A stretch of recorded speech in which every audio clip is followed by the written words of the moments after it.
দর্শক, আজকে সকালেই একটা দুঃসংবাদ। সেটা হচ্ছে গাজীপুরে টঙ্গীর ইজতেমা মাঠের দখল নিয়ে দুটি পক্ষ, মাওলানা জুবায়ের এবং মাওলানা সাদ, এই দুই গ্রুপের মধ্যে সংঘর্ষে বিভিন্ন পত্রিকার যে হিসাব অনুযায়ী কেউ বলছেন 2 জন, কেউ বলছেন 3 জন। পুলিশ 2 জনের কথা বলেছে, কিন্তু গণমাধ্যমের রিপোর্টে অনেকগুলোতেই আছে 3 জনের কথা। ঘটনা যাই হোক, রক্তপাত হয়েছে একটা ধর্মীয় অনুষ্ঠানকে ঘিরে। দুইটি পক্ষ, এই ঘটনার মধ্য দিয়ে ইসলামের কি মহত্ব প্রকাশ পেল আমি জানি না। তবে আন্তর্জাতিক অঙ্গনে এবং আমাদের দেশের অঙ্গনে যারা ইসলাম ধর্মের অনুসারী, যারা মুসলমান, তারা আহত হলো। আন্তর্জাতিক বিশ্বে এই খবরগুলো যখন নাকি প্রচার হবে, তখন ইসলাম এবং ইসলাম ধর্ম সম্পর্কে একটা নেতিবাচক মনোভাব, ধারণা লাভ করবে অন্য সম্প্রদায়ের মধ্যে। খুবই অনাকাঙ্ক্ষিত। আজ থেকে 10-15 বছর আগে এই ধরনের মাঠের দখল নিয়ে রক্তপাত হতো না, হানাহানি হতো না, এবং ইজতেমায় হাজার হাজার লক্ষ লক্ষ মুসল্লি যোগ দিত। যারা যোগ দিতে পারতো না তারাও দূর থেকে মোনাজাতে অংশ নিত। আজকে এইরকম একটি বিতর্কের ঊর্ধ্বে একটি ধর্মীয় অনুষ্ঠানটা চরম অনিশ্চয়তা, চরম রক্তপাত, চরম সংঘাতের মধ্যে দিয়ে গড়ালো। দর্শক, খবরে বলা হচ্ছে যে গাজীপুর মহানগর পুলিশের উপকমিশনার NM নাসিরউদ্দিন বলেন, এই ঘটনা এখন পর্যন্ত আমরা 2 জনের মৃত্যুর খবর পেয়েছি।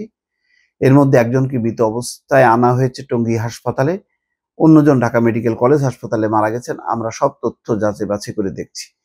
টঙ্গীর শহীদ আহসানুল্লাহ মাস্টার জেনারেল হাসপাতালের জরুরি বিভাগে খোঁজ নিয়ে জানা যায়, মোহাম্মদ আমিরুল ইসলাম বাচ্চু নামের এক ব্যক্তিকে নিহত অবস্থায় হাসপাতালে আনা হয়েছে। তার বাড়ি কিশোরগঞ্জে। তিনি মাওলানা জুবায়েরের অনুসারী ছিলেন বলে জানা গেছে। এই ঘটনায় আহত অবস্থায় হাসপাতালটিতে চিকিৎসা নেন মোট 39 জন। এদের মধ্যে 11 জনকে পাঠানো হয়েছে ঢাকা মেডিকেল কলেজ হাসপাতালে।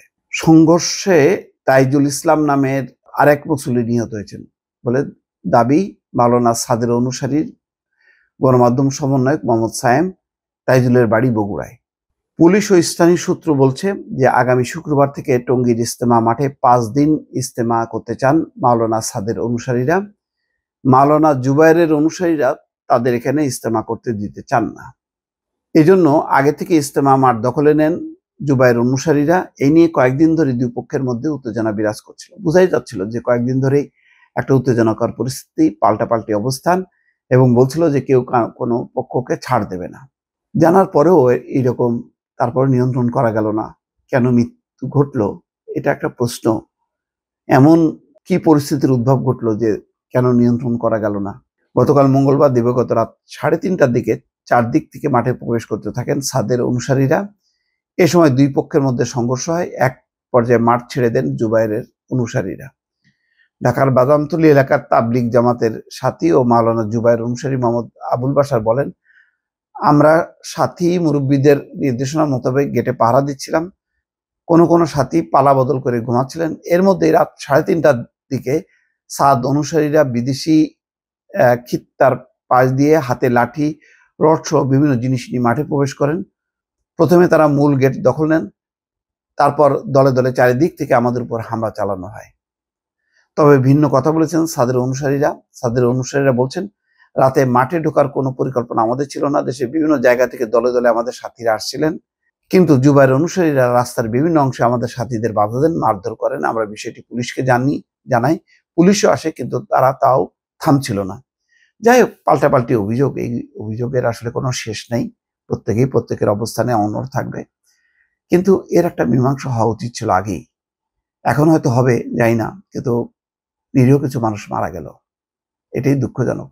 একটা সংঘাত হলো, দেশের সমস্ত গণমাধ্যমে ঠাঁই পেল, আন্তর্জাতিক গণমাধ্যমেও নিশ্চয়ই এটি প্রকাশ পাবে। সব মিলিয়ে কি দাঁড়াচ্ছে, ফলাফলটা কি, সেটাই ভাবছি। দর্শক, আল্লাহ হাফেজ।